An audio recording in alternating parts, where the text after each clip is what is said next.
नमस्कार, मैं हूं आपके साथ शीरी। रात के 10 बज चुके हैं और अब से सिर्फ 10 घंटे बाद दिल्ली के रुझान आने शुरू हो जाएंगे।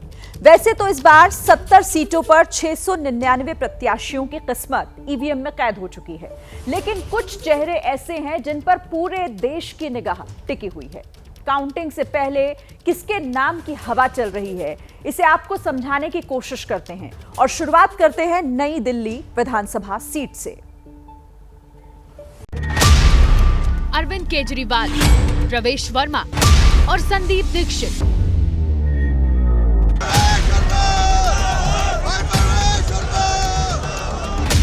अपनी अपनी पार्टी के तीनों बड़े चेहरे राजधानी की नई दिल्ली सीट पर आमने सामने दिखे। कुछ घंटे बाद नतीजे आने वाले हैं, तो चर्चा तेज है कि तीनों में से नई दिल्ली की बाजी किसके नाम होगी। क्या पिछले 3 चुनावों की तरह केजरीवाल कमाल करेंगे या फिर प्रवेश वर्मा की रणनीतिक चाल और संदीप दीक्षित की विरासत वाली सियासत भारी पड़ेगी। 2020 में अरविंद केजरीवाल को 46,758 वोट मिले। दूसरे नंबर पर रहे बीजेपी के सुनील कुमार यादव, जिन्हें 25,061 वोट मिले, जबकि कांग्रेस प्रत्याशी को 3,220 वोट मिले और केजरीवाल को करीब 22,000 वोटों से जीत मिली थी। हालांकि इस बार रास्ता आसान नहीं है। रिपोर्ट्स के मुताबिक प्रवेश वर्मा ने केजरीवाल को तगड़ी फाइट दी है। उनका दावा भी यही है। 8 तारीख को सरकार हमारी बन जाएगी, भारतीय जनता पार्टी। हम सभी जानते हैं कमल खिलने वाला है। अब प्रवेश वर्मा का ये दावा कितना सही साबित होगा, नतीजों से तस्वीर साफ हो जाएगी। इधर संदीप दीक्षित के बारे में कहा जा रहा है कि नई दिल्ली सीट से उनकी उम्मीदवारी कांग्रेस के पक्ष में माहौल बनाने में तो कामयाब रही, लेकिन इतना असर नहीं पैदा कर पाई कि बड़े स्तर पर वोट कांग्रेस की तरफ स्विंग हो सके। यानी नई दिल्ली सीट से संदीप दीक्षित की जीत की संभावनाएं बेहद कम है। मुख्य मुकाबला केजरीवाल और प्रवेश वर्मा के बीच माना जा रहा है। देखिए, नई दिल्ली की तरह ही कालकाजी सीट भी इस बार हाई प्रोफाइल है, जहां पर तीनों ही पार्टियों के दिग्गज मैदान में हैं, जो एक दूसरे को हराने का दावा कर रहे हैं।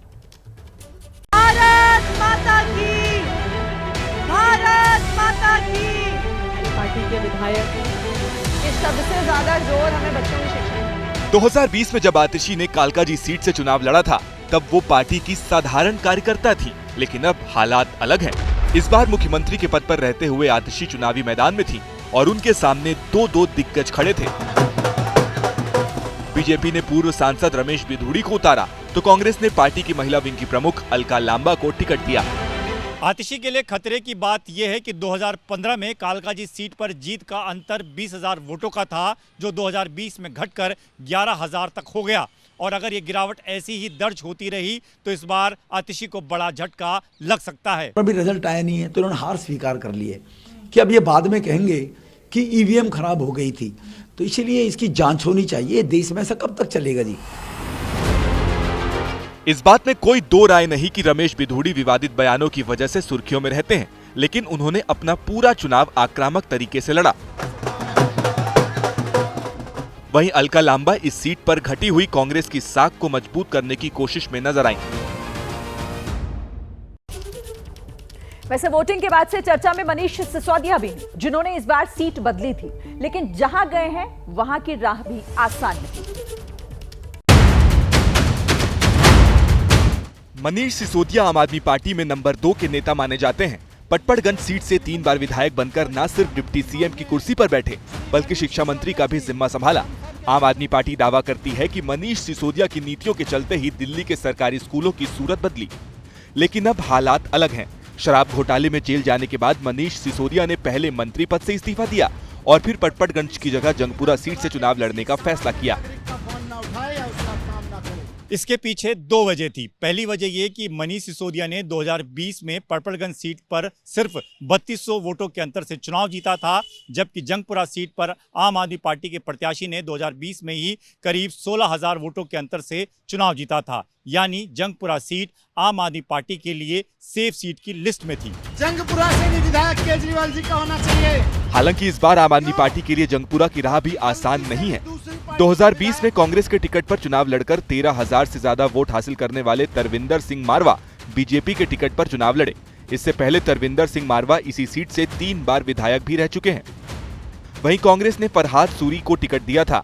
अगर जंगपुरा के मुस्लिम मतदाता फरहाद की तरफ झुके होंगे तो मनीष सिसोदिया का सीट बदलने वाला दांव भी फेल हो सकता है। अब बात अवध ओझा की, जो बच्चों को पढ़ाते पढ़ाते नेता नगरी में आ गए। ये चुनाव तय करेगा कि वो विधायक बनते हैं या भविष्य उन्हें फिर से इतिहास की तरफ खींच ले जाएगा। नहीं, हमारे यूपी बिहार में जब किसी को भूत सवार हो जाता है, 4 लोग उसका टकरी पकड़ के उठा के लेके जाते हैं ओझा के पास। ओझा उसको मार झाड़ू मार झाड़ू मार झाड़ू मार। अब ये ओझा आ गए भूत उतारने के लिए। अवध ओझा वैसे तो टीचर थे, लेकिन सियासत की झाड़ू थामकर दिल्ली के चुनावी दंगल में उतर आए। अब कुछ घंटे बाद तय हो जाएगा कि पूर्वांचल के अवध ओझा दिल्ली के पटपरगंज में क्या कमाल कर पाते हैं। वैसे इस सीट से अवध ओझा की राह आसान बिल्कुल नहीं है। 2015 में आम आदमी पार्टी की जीत का अंतर इस सीट पर करीब 29,000 वोट का था, जो 2020 में घटकर 3200 तक पहुंच गया। यही वजह रही कि मनीष सिसोदिया ने यहां से लड़ने का रिस्क नहीं लिया। बीजेपी ने इस बार भी उन्हीं रविंदर सिंह नेगी को प्रत्याशी बनाया था, जिन्होंने 2020 में मनीष सिसोदिया को तगड़ी टक्कर दी। रविंदर सिंह नेगी का एक वीडियो भी इस चुनाव में खूब वायरल हुआ। दरअसल उन्होंने चुनावी मंच पर पीएम मोदी के पैर छू लिए थे, तो पीएम मोदी ने बदले में 3 बार उनके पैर छुए। कहा जा रहा है कि इस सीट से कांग्रेस के अनिल चौधरी ने भी अच्छा चुनाव लड़ा है, लेकिन वो चुनाव जीत पाएंगे इसकी उम्मीद कांग्रेस के नेताओं को छोड़कर बाकी किसी को नहीं है। दिल्ली चुनाव के वीआईपी चेहरों में एक नाम आम आदमी पार्टी के अमानतुल्लाह खान का भी है, जिनकी टेंशन ओवैसी ने बढ़ा दी है। कहा जा रहा है कि अगर ओवैसी का जादू चला तो अमानतुल्लाह खान पूर्व विधायक हो जाएंगे।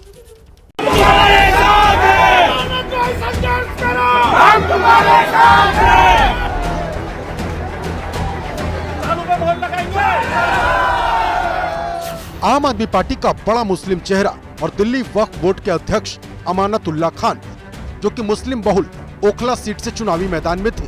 पिछले 2 बार से अमानतुल्लाह खान ओखला से विधायक हैं। इन दोनों ही चुनाव में अमानतुल्लाह खान को बड़े अंतर से जीत मिली थी। 2020 के विधानसभा चुनाव में अमानतुल्लाह की जीत का अंतर 70,000 से अधिक था, लेकिन इस बार ओखला सीट पर AIMIM की एंट्री बड़ा ट्विस्ट लेकर आई है। AIMIM ने दिल्ली दंगों के आरोपी शफाउर रहमान खान को मैदान में उतारा, जिसके लिए ओवैसी ने कई बार आकर चुनाव प्रचार किया। वहीं कांग्रेस ने भी अरीबा खान के रूप में मुस्लिम चेहरा दिया, जबकि बीजेपी की तरफ से मनीष चौधरी ने दावेदारी ठोकी। ओखला सीट पर मुस्लिम मतदाताओं की संख्या करीब 50% है। यही वो वोट बैंक है जो अमानतुल्लाह की जीत का रास्ता तैयार करता था।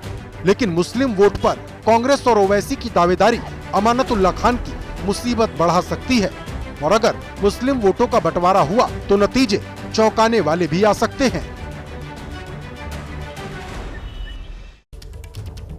हो रही है कि अगर बीजेपी जीत गई तो मुख्यमंत्री यही बनेंगे, और नाम है दुष्यंत गौतम।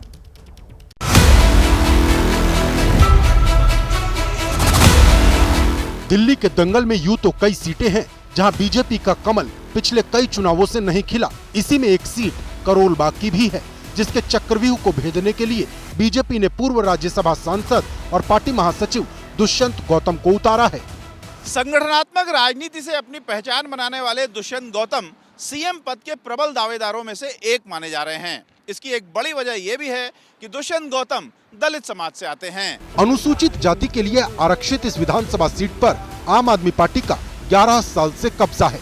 आप उम्मीदवार रवि विशेष लगातार 3 बार के विधायक हैं। ऐसे में आम आदमी पार्टी के इस तिलिस्म को तोड़ना बीजेपी के लिए किसी चुनौती से कम नहीं है। जनता एकदम बदलाव चाहती है। दिल्ली जिस प्रकार से भारत का दिल कहलाते थे, आज वो वेंटिलेटर पर लाके खड़ा है।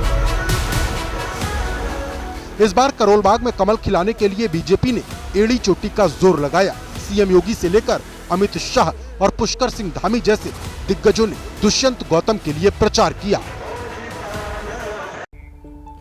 देखिए, ये चुनाव न सिर्फ दिल्ली को नई दिशा देगा, बल्कि मुसलमानों के दिल के छिपे हुए राज को भी सामने लेकर आएगा। सबकी नजरें मुस्तफाबाद सीट पर टिकी है, और जो चेहरा है वो है दंगों के आरोपी ताहिर हुसैन का, जिसे ओवैसी ने अपनी पार्टी से चुनाव लड़ाया है। बीजेपी से मोहन सिंह बिष्ट, आप से आदिल अहमद खान, AIMIM से ताहिर हुसैन और कांग्रेस से अली मेहंदी यानी मुस्लिम बहुल मुस्तफाबाद सीट पर 3 बड़ी पार्टियों के प्रत्याशी मुसलमान हैं और एक हिंदू। इन सभी उम्मीदवारों में सबसे चर्चित नाम ताहिर हुसैन का है, जो 2020 में हुए दंगों के मुख्य आरोपियों में से एक है। चुनाव प्रचार के लिए सुप्रीम कोर्ट से कस्टडी पैरोल मिली और प्रचार थमते ही सलाखों के पीछे लौट गए। हालांकि AIMIM का दावा है कि इस बार मुस्तफाबाद से उनकी ही पार्टी का विधायक बनेगा। इंशाअल्लाह ताला ताहिर हुसैन यहाँ से अपना नया विधायक बनेगा। मुस्तफाबाद ऐसी विधानसभा सीट है जहां वोटिंग टर्नआउट इस बार सबसे ज्यादा है। इस सीट पर 69% वोटिंग हुई है। मुस्तफाबाद सीट पर 40% वोटर मुसलमान हैं और पिछली बार इस सीट पर आम आदमी पार्टी के हाजी यूनुस ने जीत दर्ज की थी, लेकिन इस बार अगर मुस्लिम वोटों में बंटवारा होता है तो इसका सीधा लाभ बीजेपी को मिल सकता है। मुस्तफाबाद सीट पर कांग्रेस ने भी इस बार पूरी ताकत लगाई है। 2008 और 2013 में यहां से कांग्रेस ही चुनाव जीती थी, लेकिन पिछले चुनाव में पार्टी के प्रत्याशी को सिर्फ 5300 वोट ही मिले थे।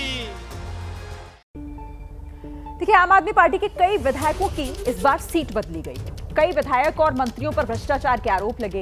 ये सभी नेता केजरीवाल के खास हैं। अब जब तक नतीजे नहीं आ जाते तब तक इन नेताओं की नींद नहीं आएगी इन्हें।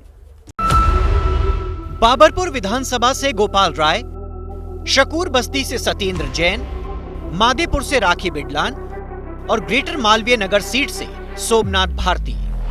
दिल्ली के पूर्व सीएम अरविंद केजरीवाल के ये वो सिपे सालार हैं जिन्होंने बीते 3 चुनाव में पार्टी के लिए हर बार बड़ी भूमिका निभाई और हर मोर्चे पर साथ दिया। इस बार राखी बिडलान को मंगोलपुरी की बजाय मादेपुर से टिकट दिया गया है। हालांकि राखी मंगोलपुरी से जीत की हैट्रिक लगा चुकी हैं। एक नारा लगा दीजिए, अरविंद केजरीवाल, अरविंद केजरीवाल। वहीं मनी लॉन्ड्रिंग के आरोपी सत्येंद्र जैन को जमानत तो मिल गई, लेकिन इस बार चुनावी डगर आसान नहीं होने वाली। हालांकि शकूर बस्ती विधानसभा से वो लगातार 3 बार के विधायक हैं, लेकिन भ्रष्टाचार का मुद्दा उनके लिए बड़ी फांस बन सकता है। मालवीय नगर से लगातार 3 बार के विधायक रहे सोमनाथ भारती के लिए भी चुनौतियां कम नहीं है। हाल ही में बीजेपी ने एक स्टिंग जारी कर सोमनाथ भारती पर जमीन के मामले में एक मुजरिम को बचाने का आरोप लगाया था। बाबरपुर विधानसभा से दिल्ली सरकार में मंत्री और आम आदमी पार्टी के दिल्ली अध्यक्ष गोपाल राय की प्रतिष्ठा दांव पर लगी है। गोपाल राय इस सीट पर लगातार 2 बार से विधायक हैं। बीजेपी ने इस बार कई प्रयोग किए हैं। चर्चित चेहरों को मैदान में उतारा, दूसरी पार्टी से आए दिग्गजों को मौका दिया। सवाल है कि क्या ये रणनीति काम आएगी? बीजेपी की तरफ से चुनाव लड़ने वालों में इस बार कपिल मिश्रा का भी नाम रहा, जो 2015 में आम आदमी पार्टी के टिकट पर करावल नगर से विधायक बने थे और बीजेपी में शामिल होकर अब इसी सीट पर दावेदारी ठोक रहे हैं।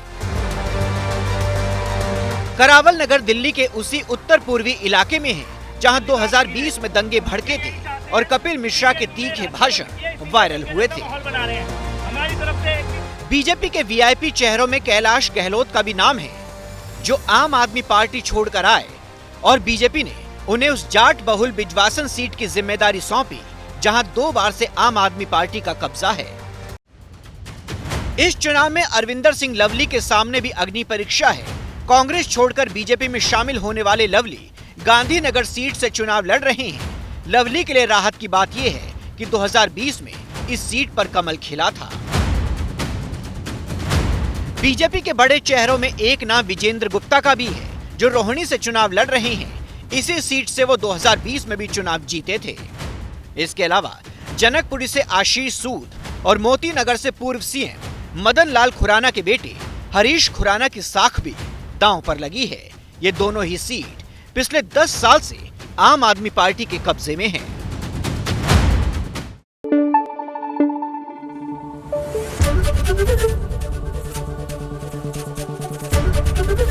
एबीपी न्यूज आपको रखे आगे।